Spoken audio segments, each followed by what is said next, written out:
These two new buildings place Somerville College at the heart of the university. Our handsome new east and west blocks also introduce a new era for Somerville, far from the margins and right at the centre of Oxford's academic life. The new rooms also, in effect, provide 68 bursaries each year to Somerville students who otherwise would have had to pay for nearly a full year's rent at Oxford commercial prices.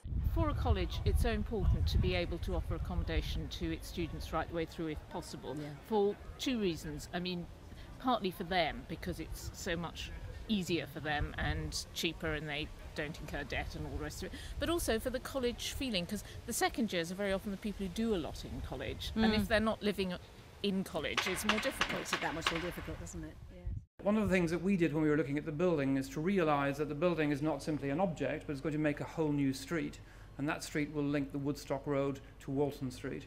This is going to be a major new centre of the university, and often when I'm thinking about the whole quarter, I'm reminded of the central university area where you get the Clarendon, the Bodleian, the Radcliffe Camera, these public buildings for the university which are framed by All Souls and Brasenose. It's not an exaggeration to say that this new area is going to be a new public area for the university framed by college buildings, but this time it's Somerville College that will be having a front row seat into that area.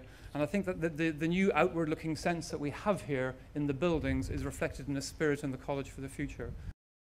And I was quite sold on the idea that with some of the university activity moving north and coming out towards us, if you like, that the centre of gravity will move northwards. And I think that's quite interesting from a Somerville perspective. It might put us back at the centre of things. We do have to turn to our alumni at the university to enable us to do the things that we really want to do. Above all, to ensure that future generations can enjoy what we've enjoyed, an education at this university without having to worry about cost. We've got the most generous funding regime for students from poorer backgrounds anywhere in the country. But we've got to build on that, but we're going to depend on our alumni a great deal in order to accomplish that objective.